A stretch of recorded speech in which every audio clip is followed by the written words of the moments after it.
በእግዚአብሔር የመገናኛ ድንኳን መኖር የነበረበት ሶምሶን በዳጎን ቤተ ጣዖት ቆመ። ታውቃለህ? አይኑን አውጥቶት ግን ሰውየው እግዚአብሔር ሰከንድ ቻንስ ሰጠው። ሲሰጠውስ ከዚህ በኋላ አልቀልድበትም አለ። ቤተ ጣዖት ውስጥ ቆሞ እግዚአብሔር ያለ አንድ ጊዜ አስበኝ ነው። እግዚአብሔርስ መጣ ያ የሚወርድበት መንፈስ ድጋሚ መጣ።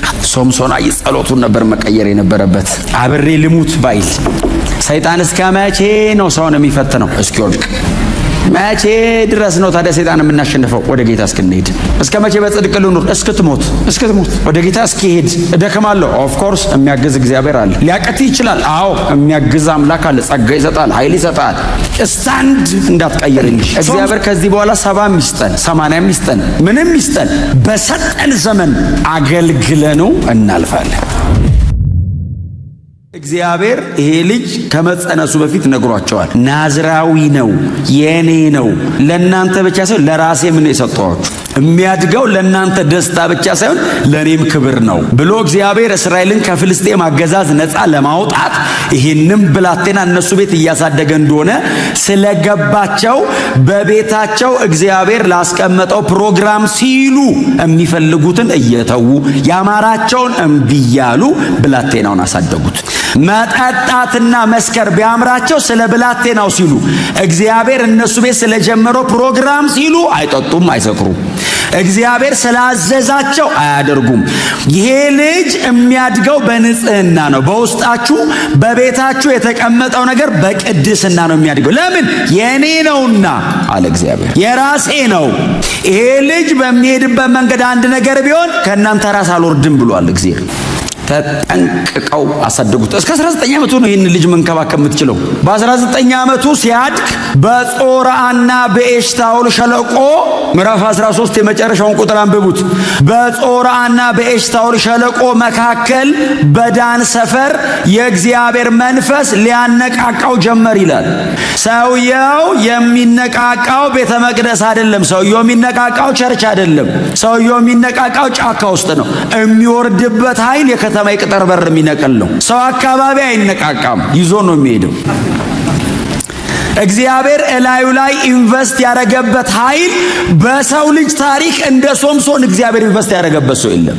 እግዚአብሔር ሶምሶን ፊልም የሚያደርገውን ብቻ አይደለም፣ ይሄኛውን ፍጥረታዊ ዓለም ቻሌንጅ በሚያደርግ መንገድ ነው እግዚአብሔር ኃይል በላዩ ላይ ያስቀመጠው። ሊያነቃቃው ጀመር። አድጓል። ከዛ ምዕራፍ 14 ነው በሙላት የሶምሶን ታሪክ የሚጀምረው። አባቱና እናቱ የሚያሰክር ነገር ሳይቀምሱ በጥንቃቄ ተወልዶ በጥንቃቄ አድጎ ያለ ጥንቃቄ መኖር ጀመረ። በጥንቃቄ ነው የተወለደው፣ በጥንቃቄ ነው ያደገው፣ ያለ ጥንቃቄ ነው የሚኖረው። በጥንቃቄ ተወልደን በጥንቃቄ አድገን ያለ ጥንቃቄ እንዳንኖር ነፍስ ካወቀ በኋላ አባቱ እጁን ይዞ ማስቆም አይችልም። እላዩ ላይ ያለበት መንፈስ መምከር ብቻ ነው የምትችለው፣ መያዝ አትችልም። ይሄ ልጅ ስታስረው የተልባ እግር እሳት ላይ የወረደ ይመስል በጣጥሶ ብድግ ነው የሚለው። ምንም ነገር ላይ ብታስቀምጠው ከነ ጉዳዩ እስር ቤት ብታስገባው እስር ቤቱን ይዞት ይሄዳል። መምከር ነው። እባክህ እንዲህ አታርግ። እላይ ላይ የተቀመጠብህ የእግዚአብሔር ፕሮግራም አይፈልገውም። ተው ብቻ ነው ማለት የምትችለው። መያዝ አትችልም። ለምን? ትልቅ ሰው ነው፣ ያደገ ሰው ነው፣ ማቹር አድርጓል፣ ማመዛዘን ይችላል፣ መንፈስ አለበት፣ እግዚአብሔር ከሱ ጋር ነው ያለው። መምከር ነው የምትችለው፣ መከልከል አትችልም። አባቱ ይነግረዋል፣ ተው ልጄ ይለዋል።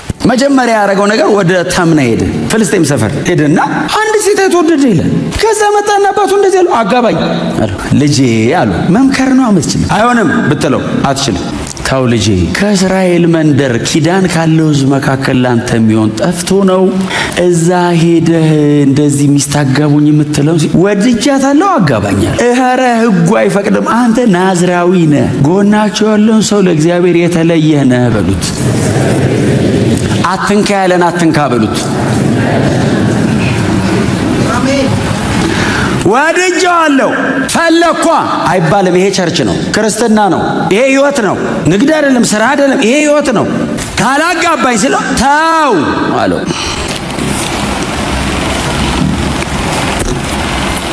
እግዚአብሔር ቅዱስ ነው ያላለው ቅዱስ አይደለም። እግዚአብሔር ቅዱስ ነው ያለው ቅዱስ። መስመር ሊኖረው ይገባል ህይወታችን። ቅድስና ላይ በጣም ጠንካራ አቋም ያዙ። በጽድቅ ኑሩ፣ አታስነኩ፣ ድንበራችሁን አታሳልፉ። ምንም ይቅርባችሁ፣ ህይወት ይበልጣል። አሜን በሉት። ምንም ይቅርብኝ፣ ህይወት ይበልጣል። ጌታን ገንዘብ ማድረግ ይሻለኛል ጌታን ትቼ ሌላ ነገር ከሚይዝ።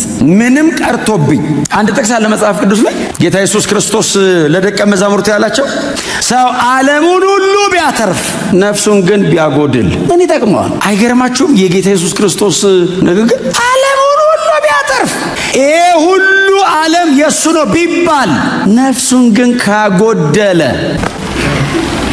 ለ70 ዓመት ደስታ ሰው እንዴት ዘላለም ሁሉ ያረጋል? አትደራደሩ።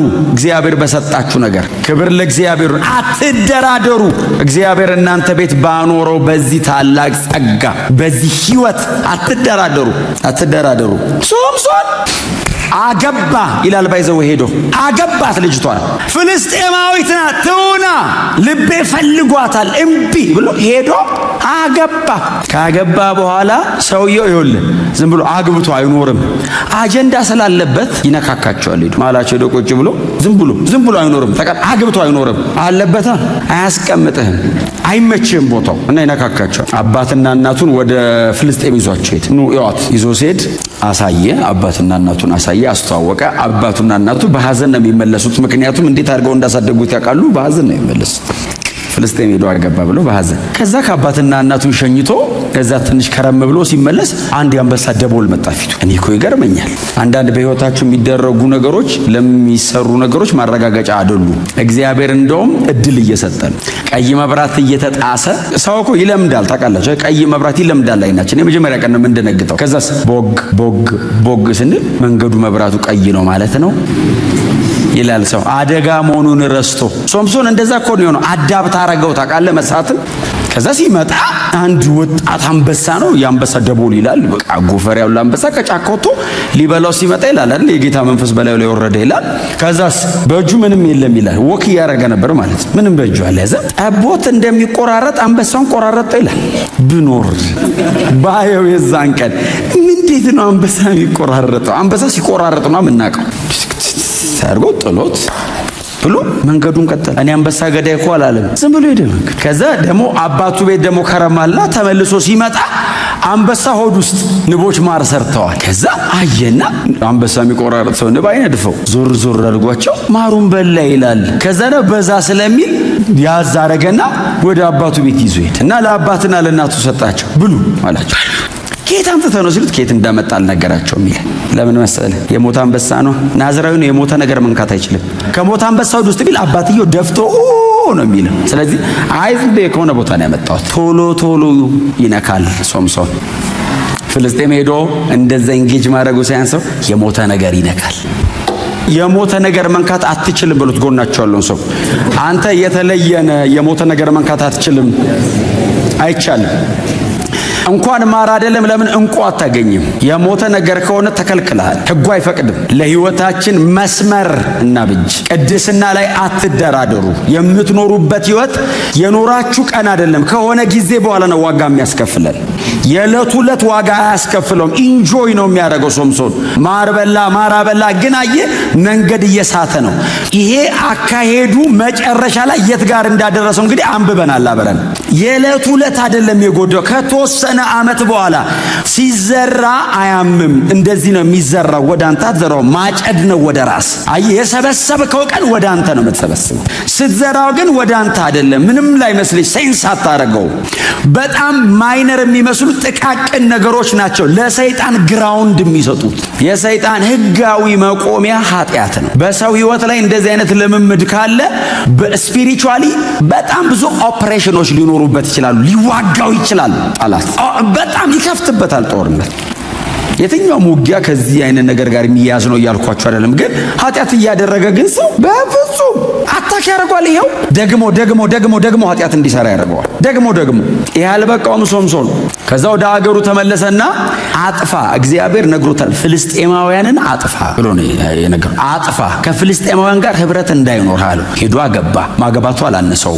ቁጭ ብሎ ከፍልስጤማውያን ጋር ኑሮ ጀመረ። ምዕራፍ 14ን ብታነቡት እንቆቅልሽ አላቸው። አንተ እነሱ እድል ካገኙ እኮ ይገሉሃል።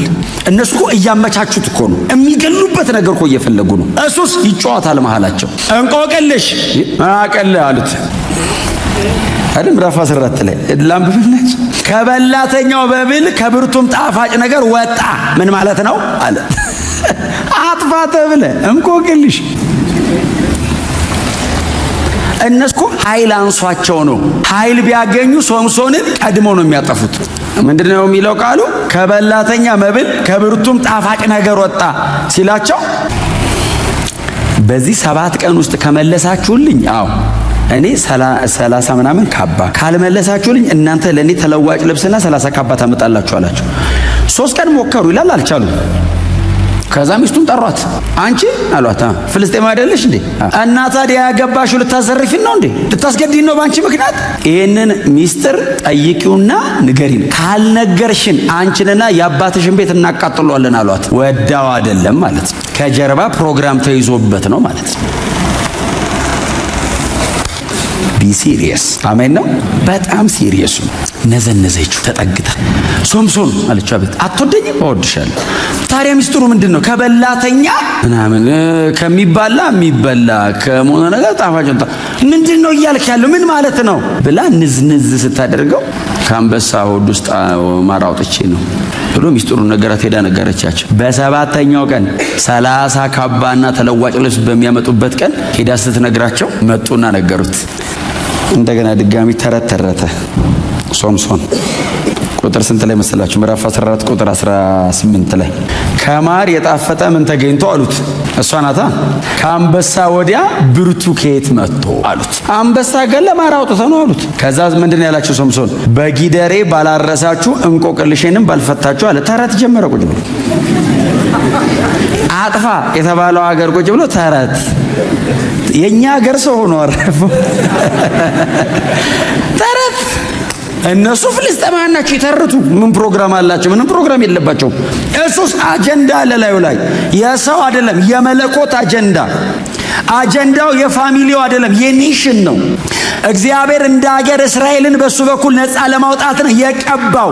ኢንተርቴን እንዲያደርግ አይደለም እግዚአብሔር ላይ አጀንዳ ያስቀመጠው። ሶምሶን የተለየ ኃይል አለበት ተብሎ እንዲወራለት አይደለም፣ ነፃ ለማውጣት ነው እግዚአብሔር ይሄንን ሁሉ ላይ ያፈሰሰው። ይጫዋታል ቁጭ ብሎ። ቀጠሉ እነሱ። በዚህ ምክንያት 30 ሰው ሄዶ ገደለ ይላል። 30 ሰው ገደለ በዚህ ምክንያት። አንዱ ኃጢአት ሌላ የጎተተ ነው የሚያመጣበት። 30 ሰው ገሎ ይዞ መጣ።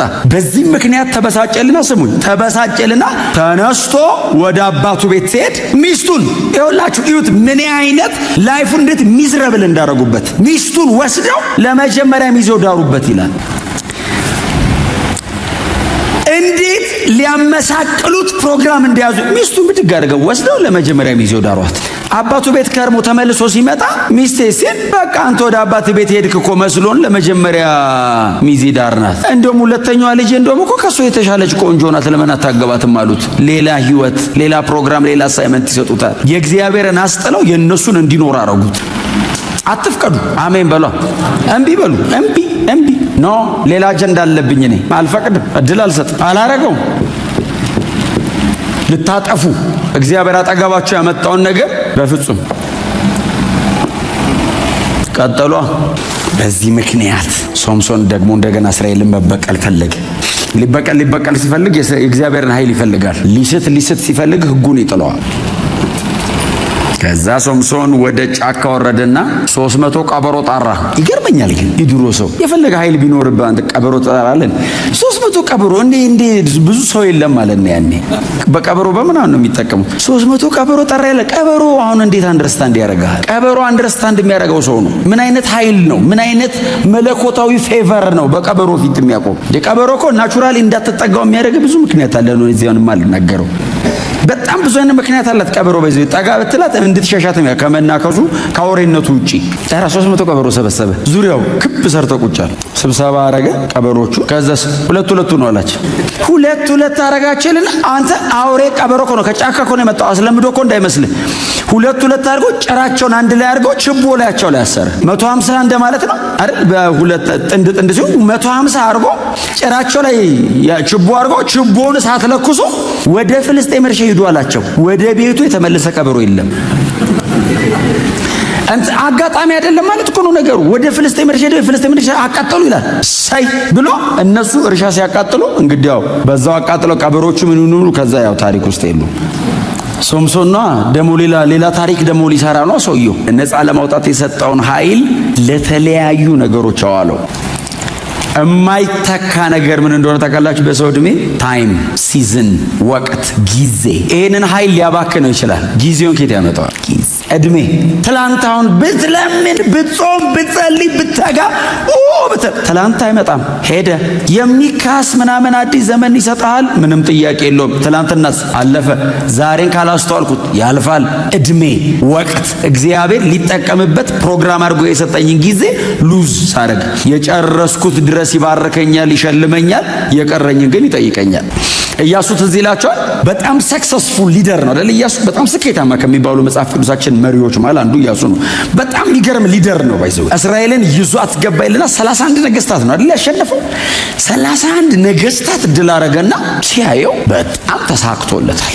ህዝብ እስራኤልን ሰበሰበ። ምዕራፍ 13 ላይ ርስታቸውን በገመድ እየለካ በምናም በሆነ ነገር እያረገ ማካፈል ጀመረ። እግዚአብሔር መጣ። ኢያሱ አለው። አቤት አለ። ምን እየሰራ ነው? ርስት እያካፈልኩ። የሚቀር እኮ ብዙ ምድር ነበር። አረጀህብኝ። እዚህ ጋር ርስት እያካፈልካል። አረጀህብኝ። ይቀርሃል እኮ አለው። የመጣው በጣም ጥሩ ነው፣ የሚቀር ግን ነበረ። እስካሁን ስለመጣው ሸልማለሁ፣ የሚቀርን ግን ጠይቃለሁ አለው። መሳፍንት ዘመን ላይ የመጣው አንዱ ትርምስ በኢያሱ ምክንያት። ኢያሱ ቫንጋርድ ሆኖ ከፊት የሚሄድ ሆኖ ከኋላ የሚቀጥል ስላላመጣ ሙሴ ፌል ያላረገው ኢያሱን ስለተካው ነው። ኢያሱ ግን without successor there is no success። ዝም ብሎ የእስራኤል ሽማግሌዎች ለሚባሉ ሰጠ። እኔና ቤተ እግዚአብሔር እናመልካለን፣ እናንተ የምታመልኩትን ምረጡ አለ። ኖ ዌይ! እስራኤል እኮ ነው ህዝቡ። እንዴት ነው የምታመልኩትን ምረጡ የምትለው? ሰብስበህ እግዚአብሔርን አምልክ ነው የምትለው። አሁን እኔ እናንተ ጋር ቆሜ የምታመልኩትን ምረጡ እላለሁ እንዴ? ከእግዚአብሔር ውጭ ምን ታመልካላችሁ? አፍተር ኦል ቸርች ላይ የተገናኘ ነው። ምርጫም የለም። የመጨረሻው እግዚአብሔር ነው። እስቲ አሜን በሏ።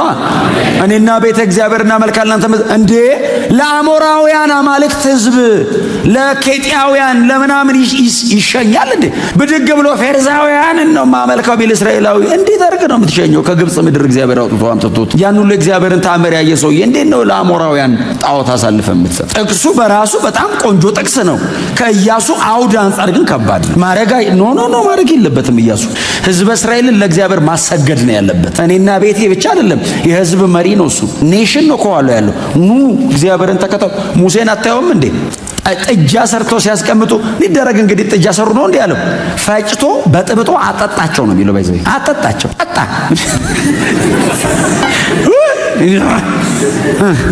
ሰማይማ የሱ በቃ የቶፓዚዮን አክሊል ነው የሚሆነው። ያንን ከግብጽ ይዘው የወጣትን ወርቅ ፈጭት አርጎ ኑጥ አቁሞ አጠጥቶ ከዛስ የእግዚአብሔር ወገን የሆነ በእኔ በኩል ይቆማል። ከዛስ አላመልክም የሚለውን በሙሉ ጨርሱት አላቸው። ጨርሶች እኮ ሌዊ እኮ ያንዴ እኮ ነው የተመረጠው። ዘዳግም 33 ላይ ዱና አንብቡ። እግዚአብሔር በሙሴ በኩል እስራኤልን ሲመረቅ ለሌዊ እንደዚህ እኮ ነው ያለው። እናትና አባቱን ላላለ እህትና ወንድሙንም ለናቀ እኔን ለመረጠኝ ለሌዊ ርስቱ ነኛል። የፈለጋችሁትን የሚባል ነገር የለም። እግዚአብሔር ብቻ ነው አምላክ። ሲጀመር ሌላው በሙሉ አጋንንት ነው። የለም ከእግዚአብሔር ውጭ አይቻልም። ከጽድቅ ውጭ የለም ሌላ ምርጫ። በጽድቅ መኖር ብቻ ነው። እኛ ክርስቲያኖች ነን። በጌታ ነኝ ነኝ። ሶምሶን ይኸው በእውነት ነው የምላችሁ። አሁን የሶምሶንን ዝም ብላችሁ እዩት። ዝም ብሎ ሲኖር ብታዩት የሚያስቀና ነው። ያስቀናል። በዚህ እንደዚህ ስታዩ የዛ ዘመን ብትኖር ካለቀ በኋላስ አሁን እንደና እንዳንተ ቁጭ ብሎ የሚያነባውስ ምን አለ ቢጨክን አትሉ? ምን አለ ትንሽ እንደው ያዝብ ያደርገው? ምን አለ ይሄንን የሚያክል ኃይል ለእግዚአብሔር አጀንዳ ቢያውለው? በዚህ አይነት መንገድ አይሞትም። በክብር ይጨርስ ነበር። በክብር አልጨረሰም። ከሶምሶን ጋር ማን ነው አይምሯችሁ ላይ የሚመጣው? ይህንኑ ሁሉ ኃይል ተሸከመ ሶምሶን፣ ፌል አረገ። የተለየ ኃይል የለበትም። ጨካኝ ነው። በጣም ሰክሰስፉል ነበረ ዮሴፍ። ግብጽ እኮ ነው ዮሴፍ። ግብጽ እንደዚህ የከተማ የቅጥር በር የሚነቅል ኃይል ቢኖረው ዮሴፍ እስር ቤት በሰላም ታስሮ ይቀመጥ። ሶምሶንስ ቢሆን እስር ቤት እዚህ አካባቢ ነበር ነው የሚያስብልህ። ይዞት ሄዶ መንገድ ነው የሚያደርገው እስር ቤቱን ሜዳ። ዊዝደም አለው፣ ህግ ይጠብቃል፣ እግዚአብሔርን ይወደዋል፣ ዲሲፕሊን ነው፣ ኮሚትመንት አለው፣ ዲተርመን ነው። ዩ ሃቭ ቱ ቢ ሲሪየስ። እንደ ክርስቲያኑ ኑ እስቲ አሜን በሏ። በአንደበታችን ከምንሰብከው በላይ ህይወታችን ይናገራል። ሕይወት ፕሪች የሚያደርገው ይበልጣል። ዮሴፍን ይዩት እስቲ፣ ምንም አድርገው። አሁን እንደ ዮሴፍ እድል ነበረው ሶምሶን? አልነበረው። የጳጢፋራ ሚስት መጣ። ማንም በቤት ውስጥ የለም፣ አብረን እንተኛ አለች። ምንድን ያላት? ማንም ባያየኝ በእግዚአብሔር ፊት ምን ማለት እንደታውቃል? ወደ ጎን የሚያየኝ የለም፣ እንደዚህ ያየኝ ነው አላት። ይሄው አለ ከላይ በሱ ፊት እንዴት ይናደርጋል? ጨርቁን ይዛ ኤግዚቢት ተገኝቶበት ነው ምንድነው? ኮኛ ራሱ ብንሆን አመን ለብሰ ያተገኛ አይደል እንዴ? ነው ምንድነው? በጽድቅ መጨከኑን ማን አብሮት ይቆማል? እግዚአብሔር ካልሆነ 14 ዓመት እኮ ነው ዋጋ እኮ ያስከፈሉት። እያገላበጡ እኮ ነው ምጣድ ላይ ጥደው ሙክክ ያደረጉት ልጁን። እስቲ ዮሴፍን በአብርሃም ዘመን የተነገረ ትንቢት የተፈጸመው በዮሴፍ ሕይወት ነው። አባቱን ወንድሞቹን ብቻ እኮ አይደለም፣ የተለያዩ መንግስታት መጥተው ከዮሴፍ ምግብ ገዙ ይላል። ኔሽንስ የተባረኩት በዚህ ልጅ። ሙሴ ከነዓን አልገባም፣ ዮሴፍ ገብቷል። ተቃላሽን ዮሴፍ ሊሞት ሲል እንደዚህ ያላቸው የእስራኤል ልጆችን ሰበሰበና፣ ግብጽ እኮ ነው። ዮሴፍ ከሞተ እኮ ከ100 ዓመታት በኋላ እኮ ነው የወጡት። እንደዚህ ያላቸው አምላካችሁ እግዚአብሔር መጎብኘትን ይጎበኛቸዋል። ያኔ እግዚአብሔር ሲጎበኛችሁ ከዚህ ሀገር ትወጣላችኋል። እሱ እኮ በጣም ነው። ንጉሱ ብቻ እኮ በወንበር ነው የሚበልጣው። ግን እግዚአብሔር ይጎበኛችሁና ከዚህ ሀገር ትወጣላችሁ። ስትወጡ አጽሜን እዚህ እንዳትተዉት ይዛችሁ ትውጡና እግዚአብሔር የሚለው ምድር አሳርፉት አላቸው። ሂዱና አንብቡ። ኢያሱ መጽሐፍ ላይ የዮሴፍን አጥንት ወስደው በተምና ሴራ አሳረፉት ይላል። ሙሴ ምድረ በዳን የተቀበረው፣ አሮን ምድረ በዳን የሞተው፣ ማርያም ምድረ በዳን የሞተችው፣ በሙሉ ምድረ በዳን ያለቁት። ዮሴፍ ገብቷል። በቁሙ እንዳይመስልህ፣ ሞቶም ተሳክቶለታል። ርስት ወርሷል። የጽድቅ አቋም የሚጠቅም ዘንድሮ ብቻ ላይሆን ይችላል። የዕድሜን ሁሉ ካንቀላፋ በኋላ ተጽዕኖ ይቀጥላል። አንተ በህይወት በማትኖርበት ዘመን ሌጋሲ በለው የፈለከውን በለው ይቀጥላል። በእግዚአብሔር መንግስት ምልክት ሆነ ትኖራል። እስቲ አሜን በሏ። ለማንም ብሎ አይደለም። ሶምሶንን በጣም ፌቨርድ ነው። በጣም ፕሮሞት የሚደረግ አይነት ሰው ነው። መጣ ከተባለ ሶምሶን በቃ ከተመለ። ሶምሶን ገብቷል ከተባለ ቀበሮ ይጠራብሃል፣ አንበሳ ይገነጣጥላል። ከዛ ይሄንን ሲያደርግባቸው 300 ቀበሮ እርሻቸውን ሲያቃጥል ፍልስጤማውያን ተሰበሰቡና እንደዚህ ያሉ፣ እንሂድና ሶምሶንን አንችለው፣ እስራኤልን ሄደን እናጥፋ ብለው የእስራኤል መሪዎችን ሰበሰቧቸውና እናንተ አሏቸው፣ ይሄ ሶምሶን የሚሉት ሰው እየመጣ አንዴ በቀበሮ አንዴ በምን አገራችንን እያጠፋ ነው እና እንዳደረገብን ልናደርግበት ስለምንፈልግ አሰለፋችሁ ስጡን ሲሏቸው በጥንቃቄ ሰሞን የእስራኤል ሽማግሌዎች ሄዱ ሶምሶን ጋር ና አሉት። አቤት ቁጭ በል ፍልስጤማውያን ይፈልገዋል፣ አስረን ልንሰጥ ነው አሉት። እንደዚህ ያላቸው እናንተ ምንም አታርጉ። ለምን መሰለህ? ወንድሞች ናቸው። ኃይሉ የሚሰራው ጠላት ሰፈር ነው። እናንተ እንድች እንዳትነኩ። እነሱ በጥፊ ቢመቱት የሚያመዋል። ወንድሞች ናቸው። ጎናቸው ሰው ልባርክ ተጠርቻለሁ በሉት። አኖይንቲንግ ጉዛ ነው የሚሰራው በወንድሞቹ መካከልና በጠላቶቹ ፊት ለፊት ነው የሚለው ቃሉ። ለቸርች ነው እግዚአብሔር ከቀባችሁ ይሻል እሰሩኝና ብቻ ወስዳችሁ የምታረጉልኝ አንድ ፌቨር አላችሁ። ምን እናርግልህ አሉት። እሰሩኝና እነሱ ማል ቁጭ አርጉ። አንተ ጠላት ማሉ ሰደኝ ትላለህ እንዴ? እንደ ፌቨር እናንተ እንዲቻ አትንኩኝ። እነዚህ ታጥቀው 1000 ናቸው ይላል መጽሐፍ። ታጥቀው መተው ቆመው ይጠብቁታል። ድንበር ላይ አስረው እጅና እግሩ በአዲስ ገመድ አስረው ቼክ አድርገውት ወደ ታች ወረውሩታል፣ ይገፈትሩታል። አይወዱ ምንም የሚወርድበት መንፈስ የለም። ታውቃለህ፣ ዝም ብሎ ይገላበጣል። እዛ ብቻ ወሰዱ ይላል። ወስደው ይላል ጠላቶቹ መሃል ቁጭ አረጉት ይላል። የእግዚአብሔር መንፈስ በላዩ ላይ ወረደ ነው የሚለው። ቀጥሎ ከዛስ በጥስጥስ አደረገውና ቆመ ይላል። አለበት እኮ የሚነካው ነገር ነው መጥፎ።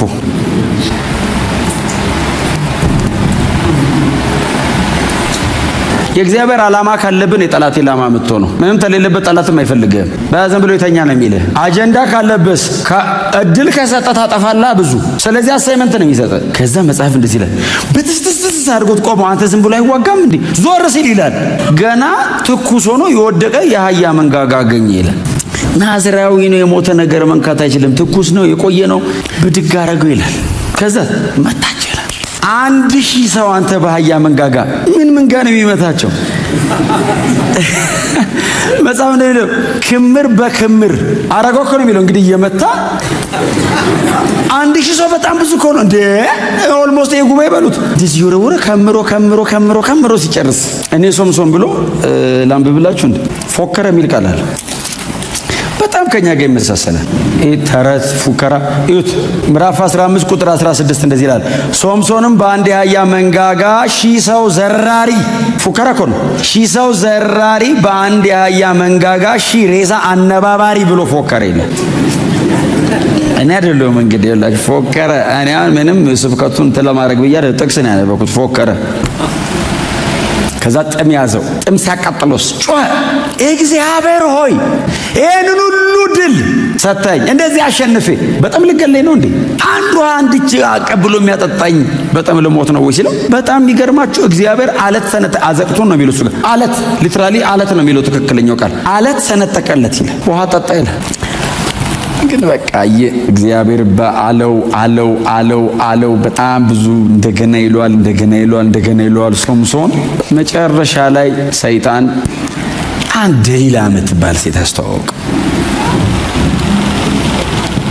ደሊላ ተጠግተው ታስታውሱታላችሁ። ወዶ አይደለም የተጠጋችሁ፣ ተጠግተው እያወራችሁ መጽሐፉን የጻፈው ሳሙኤል አላቅም እንግዲህ እኔ ታሪኩን ሰምቶ ይሁን እግዚአብሔር በመንፈሱ ገልጦለት ይሁን አላቅም። የሶምሶንና የደሊላን ዲያሎግ ብቻ ሳይሆን ደሊላና የፍልስጤም ሹማምንት የሚያረጉትንም ወሬ ነው የጻፈው። ደሊላ ከሶምሶን ጋር መታ እንደምትወደው ትነግረዋለች። በጀርባ በኩል ከፍልስጤም ሹማምንት ጋር ስለሱ ታወራለች። ይሄንን ሶምሶን የተባለ ሰው እንድንገለው ብታግዢን ዮሴፍ የተባለው ሰውዬ የተሸጠበት መጽሐፍ ዮሴፍ የተሸጠበት አይነት የ7 ባሪያ ዋጋ ነው በዚህ የተስማሙት። ዮሴፍ አይነት 7 ባሪያ የሚገዛ ዋጋ ብር እንሰጥሻለን እና እንግደለው ወይ ግደዩ። ይሄንን ታርጌት ታርጋ ነው መታ ሶምሶን አለችው። አቤት አለ። ስለዚህ በጣም በሞገስ የታጠቀሰው ቃሏን ላንብብላችሁ። ምዕራፍ 16 ቁጥር 6 ላይ የብርታት ታላቅነት ሚስጥርና ታስረ በቁጥጥር ስር የምትውለው እንዴት እንደሆነ እባክህ ንገረኝ። ምን ባረገ ነው ተራ ሰው የምትሆነው አለችው። ሰው በእውነት ነው የምላችሁ ካልሞተ በቀር በቁሙ እንዴት ተራ ላረግ ሲባል እንዲህ ብታረገኝ ይባላል? መሞቻ መንገድ ይመራል እንዲህ ሰው ምን ባረግ ነው እምገል ስትለው ይሄው እኔ አይደለሁም አንድ ሶስት መንገድ ነገራት። በዚህ አንድ 3 መንገድ እናንተ አንብቡት። ቁጥር 7 ላይ በእርጥብ ጠፍር ይሄ የፈለገ እንትን ቢል በማይበጠስ ባልረጠበ ነው ይላል አይደል? ባልደረቁ 7 እርጥብ ጠፍር ማንም ሊቆርጠው በማይችል ጠፍር ግጥም አረጋችሁ ብታስሩ አልችልም መነቃነቅ ሲላት፣ አይ ለጠቅላላ እውቀት አይደለም የምትጠይቀው ታረጋዋለች። ቀጥሎ ለማወቅ አይደለም ጀነራል ኖሌጅ እንዴት አድርጌ ነው ፍልስጤማዊ ማረግ ስትለው እንትን ብታረግ ሲላት ለዛ ነው እሺ በቃ ኖ አሰረችው። ከተኛ በኋላ መጽሐፍ ሲነገር የፍልስጤም ገዢዎች በቤቷ ጀርባ በኩል ጉድጓድ ውስጥ ቁጭ ብሎ ይጠብቁት ነበር ይላል። የምር ሆነ ሊገሉ ማለት ነው። እግዚአብሔር አምላክ ኃይልና ጥበብ ይስጣል። ዊዝደም ኃይል ብቻውን ብዙ ጊዜ ተናግሬዋለሁ እዚህ ቦታ። ድሮ የአንድ እንትን ማስታወቂያ ተገራቸው ትዝ ይላችኋል። መንፈሳዊ ሕግ ሳስተምር ተናግሬዋለሁ። በዚህ መስቀል አደባባይ ላይ አንድ የማስታወቂያ ነበር። እንደዚህ ያለ እጅ አይታችሁ ታውቃላችሁ? የጎማ ማስታወቂያ። ይሄ ጎማ ነው፣ እንደዚህ ያለ እጅ ነው። ከስር ፓወር ኢዝ ነቲንግ ዊዛውት ኮንትሮል ይላል። ኃይልን ካልተቆጣጠርከው ዲስትራክቲቭ ነው፣ አንተን ነው የሚያጠፋ፣ ተመልሶ ይበላል። ካራክተር ዋይዝ በጣም መሸከም አለብህ። ሶምሶን ኃይል አለው፣ ጥበብ የለውም፣ እንደ እግዚአብሔር ቃል አይኖርም። ተመልሶ የገደለው እኮ እሱን ነው፣ ዲስትራክት ያደረገው ራሱን። እንዴት አድርጌ ነው ተራሰው ማድረግ ስትለው በዚህ መንገድ ሲላት አደረገችው። ቀጥሎስ መጡበት ስትለው ብጥስጥስ አድርጎት ሲነሳ ዋሽተኛል፣ የልብን አልነገርከኝ፣ አትወደኝ ማለት ነው። ራሷ ናት ያለችው፣ እኔ አይደለሁም። አንብቡ እናንተ ምዕራፍ 16ን። ከዛ እንደገና ስራ ላይ ባልዋሉ አዳዲስ ገመዶች፣ ምንም ታስሮ በማያውቅበት አዲስ በተመረተ አዲስ ገመድ በካቦ ማለት ነው ዘንድሮ ካቦ በለው ደበት አድርገሽ ብተ አሰረችው። መጡ በጥስጥስ። ከዛ 3ኛ ቁጥር 13 ላይ ሰባቱን የፀጉርን ጉንጉን ከምን ጋር ነው አንድ ላይ አድርገሽ አስረሽ በሰባት ችካል ብትችል፣ ሰባት ነው ጉንጉኑ፣ በጣም ትልቅ ነው ማለት ፀጉሩ በጣም ትልቅ ከልጅነቱ ጀምሮ ተነክቶ ስለማያውቅ ሰባቱን ጉንጉን አብረሽ አስረሽ በሰባት ችካል መሬት ላይ ብትቸኪው፣ አዎ መነቃነቅ አልችልም። አየህ ኮቨናንቱ ጋር ተጠጋለት። አሁን እጅን ብታስሪ እግሬን ብታስሪ አሁንስ ኪዳኑ አካባቢ መጣ። ይሄንን ፀጉር አስረሽ ችካል ብታረጊው ማለት አይ አስጠጋችሁ። ሰይጣን እስከ መቼ ነው ሰውን የሚፈትነው? እስኪወድቅ መቼ ድረስ ነው ታዲያ ሰይጣን የምናሸንፈው? ወደ ጌታ እስክንሄድ። እስከ መቼ በጽድቅ ልኑር? እስክትሞት ወደ ጌታ እስኪሄድ። እደክማለሁ። ኦፍ ኮርስ የሚያግዝ እግዚአብሔር አለ። ሊያቀት ይችላል። አዎ የሚያግዝ አምላክ አለ። ጸጋ ይሰጣል፣ ኃይል ይሰጣል። ስታንድ እንዳትቀይር እንጂ። ሶምሶን እኮ በኮንቪክሽን ነው ኃጢአት የሚያደርገው። ድንገት ሳት ብሎት እኮ አይደለም፣ አቅዶ ነው የሚያደርገው። አቅዶ ፕሮግራም አድርጎ ፍልስጤም እኮ ሄዶ ነው። ፍልስጤም አንተ ምን ትሰራለህ? ፍልስጤም ድረስ ሄዶ ቁጭ ብሎ ነው እኮ እንጂ ድንገት እግር ጥሎት አይደለም እኮ። ፕሮግራም አድርጎ ነው የሚያደርገው። እንደዚህ አይነት አዳኝ ራሱንም ማዳን አልቻለም፣ እንኳን እስራኤልን ለማዳን የተላከ መስፍን ነው። አዳኝ እኮ ነው፣ ራሱንም ግን አልቻለም። እሱም በንጽህና መኖር አልቻለም፣ እንኳን እስራኤልን ለእግዚአብሔር ሊለያት። በኋላ ላይ ቁጥር 16 በጣም ማዝነው በእውነት መሳፍንት 16 በሕይወት መኖሩን እስኪጠላ ድረስ ዕለት ዕለት በመጨቅጨቅ አሰለቸችው። የሽንገሏ መጠን መኖሩን ጠላታ። ለምንድን ነው የምኖረው አለ። ምን አሁን እግዚአብሔር አጀንዳ አለብኝ የለብኝም ምን ያረጋል አለ። መንፈሳዊነቱ በህይወቱ ላይ ላለው ነገር ቫልዩ እንዲያጣ አረጋችሁ። ታውቃል የእግዚአብሔርን ቦታ ተካችሁ ማለት ነው። ለሷ ካልሆነ ለእግዚአብሔር ለምንድን ነው የምኖረው ለእግዚአብሔር አለ። መኖሩን ጠላ። ሽንገላው እዛ ድረስ መጣ። በኋላ ላይ መኖሩን እስኪጠላው ድረስ ሸነገለችው፣ ዲሲቭ አረገችው። የልቡን ሁሉ አውጥቶ ነገራት። የመጨረሻውን ቃል አወጣ። እነዚህ 7 ጉንጉኖች ናዝራዊ ስለሆንኩኝ ምላጭ ነክቷቸው ያውቅ። እነዚህን 7 ጉንጉኖች ከራሴ ላይ ብትላጫቸው እንደ ማንኛውም ሰው ተራ እሆናለሁ። ጎናቸው ያለውን ሰው ተራ አይደለህም በሉት። አይ እንዴት ተራ እናረገ ካሉ ተራ አይደለህም ማለት ነው። ተራ ሰው እንዴት ተራ ላርገ ተብሎ አይጠየቅም። ግብዣም አይቀርብለትም። ግብዣ የሚቀርብልህ የተለየ ነገር ስላለብህ ነው። ያንን ለማስጣል ነው፣ ወደው አይደል። ከዛ መጽሐፍ ሲናገር ጉልበቷ ላይ ያስተኛቸው። እንቅልፍ እንደያዘው እርግጠኛ ስትሆን 7ቱን ጉንጉን ከፍልስጤም ገዦች አስመጥታ አስላጨች። አስራው መጽሐፍ ቅዱስ ሲናገር ልታስጨንቀውም ጀመረች የሚል ቃል አለ። ቀሰቀሰችው አይደለም የሚለው መጽሐፍ ይላችሁ ስሙኝ። መጽሐፍ ቅዱስ በጣም በጥንቃቄ የተጻፈ መጽሐፍ ነው። የልቡን አውጥቶ እንደነገራ ታወቀችላት፣ በቃ ገባት። ከዛ ቀጥሎ መቀስቀስ አይደለም ማስጨነቅ ጀመረች። ተነስ ማጦበት ስትለው መጽሐፍ እንደዚህ ይላል፣ እንደ ወትሮ የሆነ መስሎት ሊነሳ ሞከረ፣ እግዚአብሔር ከእርሱ ሄዶ ነበርና እርሱ ግን አላወቀ። ሲመጣ ያስታውቃል። ተራራ እየነቀለ ቋጥ እያፈረሰ ዛፍ እየገነጠለ ቀበሮ እየጠራ ነው ሲመጣ። ሲሄድ አያስታውቅ። ለመነው ትሪት አረገው። እባክህ ሶምሶን እባክህ አለው። እግዚአብሔር ትቶት ሄዶ ብቻ ሳይሆን ሶምሶን እግዚአብሔርን ትቶት ሄደ። ኪዳን መሃላቸው ነበር፣ አስነሳው። አልፈልግም አለ። እግዚአብሔር ቦታው ላይ አለ፣ ሶምሶን ጥሎ ሄደው። You have to be serious። ይሄ ህይወት ነው። ሰይጣን የሚፈልገው ሰውን ለመግደል ጌታችን ኢየሱስ ክርስቶስ የመጨረሻውን የሰይጣንን ዓላማ ነገረን። የመጨረሻ ሰይጣንን ከኢየሱስ በላይ የሚያውቀው የለም፣ ፈጣሪው ነው። ኃጢአት ሲሰራ ከሰማይ የወረወረው ኢየሱስ። ስለ ሰይጣን ራሱ ያወራውን አይደለም ማመን ያለብህ። የሆነ ሰው የመቶ ሰይጣን ማለት ብሎ የነገረን ብቻ አይደለም ማመን ያለብህ። ኦፍ ኮርስ ለምምዱን ሊነግረኝ ይችላል። ኢየሱስ ያለው ግን ትክክለኛ ዴፊኒሽን ነው። ሌባው አለው በቃ ሌባ ነው። ሶምሶን ጋር የመጣው ሊሰርቅ ነው። ሊሰርቅ አለ ሊያርድ ሊያጠፋ እንጂ ስለሌላ ስለምንም። ሰይጣን ካከበረ ሊያርድ እያመቻቸ ነው። ብራዘር ከፍ ካረገ ቄራው ላይ ነው ማለት ነው ማረጃው። አወዳደቅህን በደንብ እያስተካከለ ነው ማለት ነው። ሰይጣን ማንንም ለማክበር ፕሮግራም አድርጎ አያውቅም። ጌታ የነገረን ሊያርድ ሊያጠፋ ስለሌላ ስለምንም ያመጣ። እኔ ግን አለ ኢየሱስ ሕይወት እንዲሆንላችሁ እንዲበዛላችሁም መጥቻለሁ።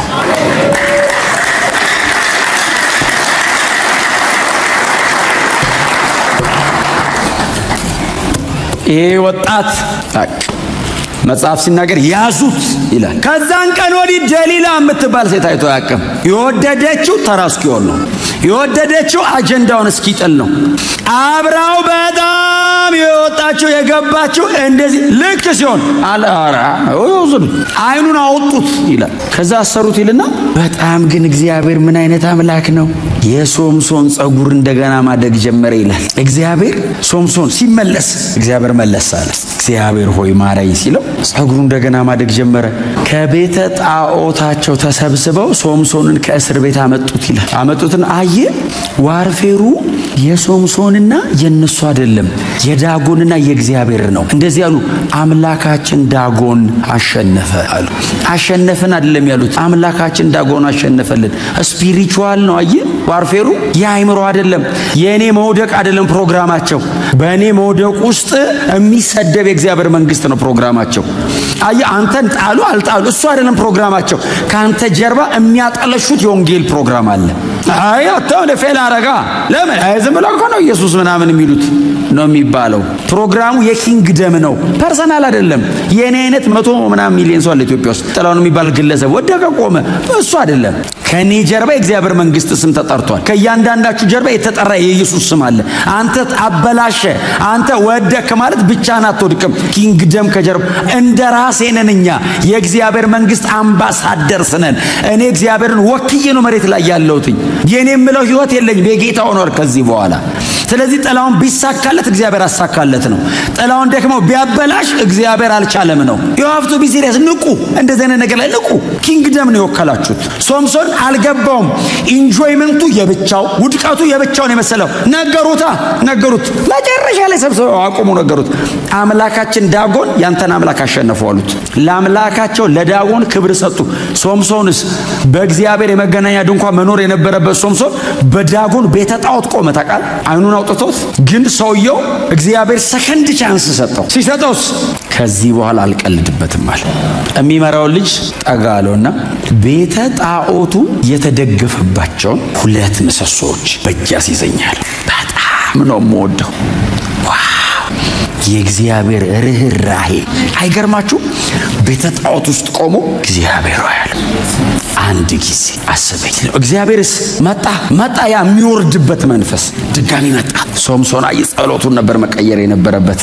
አብሬ ልሙት አለ ባይል ሶምሶን ላይ ያለው መንፈስ እኮ ድፍን ቤተ ጣዖት እኮ መገነጣጠለ ፍልስጤምን እኮ የሚያጠፋ እንደዚህ ያለ እግዚአብሔር ከዚህ በኋላ መኖር አልፈልግም እኮ ነው። በቃ ላንተ ብቻ ነው የምፈልገው። ለኔ አልኖርም ከዚህ በኋላ አልፈልግም፣ ለኔ ላንተ። አይ ሚሽኑን ብቻ አይደለም ህይወቱን ከፈለ። ውሳኔውን አየው የሶምሶን ከዚህ በኋላ ይሄንን ህይወቴ ነው ዳጎንንም ተከታዮቹንም አጥፍቼ በቃ ልሙት ብሎ እግዚአብሔርን ለመነ ይላል። ሲጮህ የእግዚአብሔር መንፈስ በላዩ ላይ ሲወርድ ምሰሶቹን ይዞ ጮኸ ይልና ይዟቸው ወደቀ። 3000 ሰው ሰገነት ላይ ነው የነበረው። ባይዘው ከስር የነበረው አይቆጠርም። ይዞት ሲል ያንን የሚያክል ቤት ማለት ድፍን ቤተ ጣዖቱ ከነ አጋንንቱ ማለት ጣዖቱ ያው ሰይጣን እላያቸው ላይ ይዞት ወደቀ ይልና በህይወት ከገደለው ይልቅ ተባለ። ሲዘጋ ታሪኩ አየ በሞቱ የገደለው ይበዛ ነበር ይላል። እግዚአብሔር በሰጠን በምንም አይነት መንገድ መታችሁ ሊሆን ይችላል። ከዚህ ይሄው ስቲል በህይወት አለ። እኔ አሁን እዚህ ቤት የሞተ ሰው አላችሁ አይደል? እስቲ ያለ ሰው ያላችሁ ባክ አለ ማለት ነው። እንደ ሶምሶን አንጸልይም፣ ይዤው ልሙትን አንጸልይም። እግዚአብሔር ከዚህ በኋላ 70 ሚስጠን 80 ሚስጠን ምንም ሚስጠን በሰጠን ዘመን አገልግለነው እናልፋለን። ከዚህ በኋላ የእግዚአብሔር ስም በቤተ ክርስቲያን መሰደብ የለበትም። በእኛ ምክንያት ወንጌል መሰደብ የለበትም።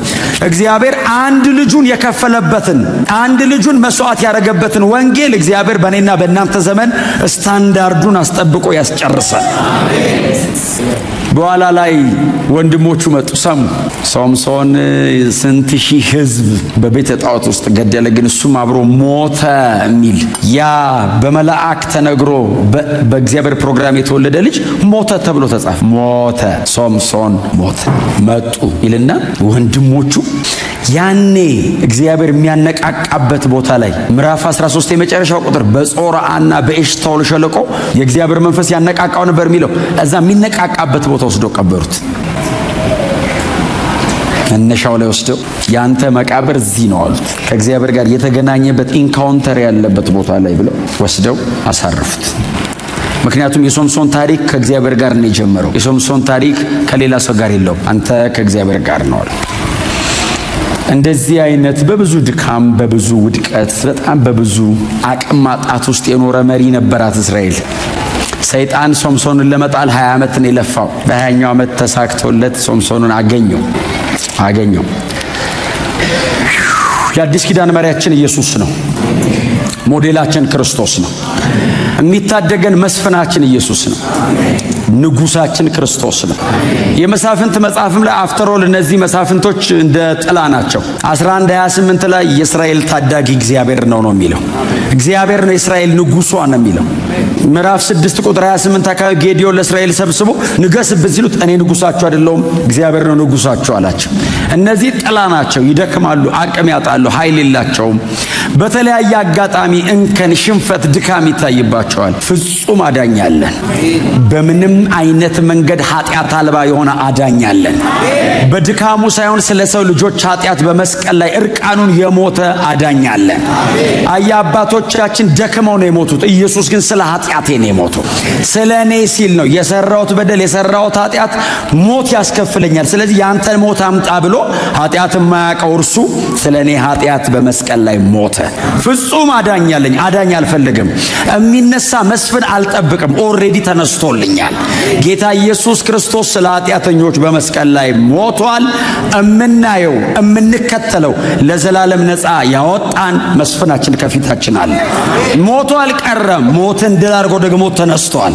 ለዘላለም በእግዚአብሔር ፊት ስለኛ እያበራ ይኖራል። ደግሞ በቅርብ ይመለሳል። ሃሌሉያ። ደከመ፣ ወደቀ፣ በሞቱ ምናምን ገደለ ብዬ አላቆምም። ከሞት ደግሞ ተነስቷል። ኢየሱስ መስቀል ላይ ሲሞታው ይዞኝ አይደለም የሞተው፣ አስነሳኝ እኔን።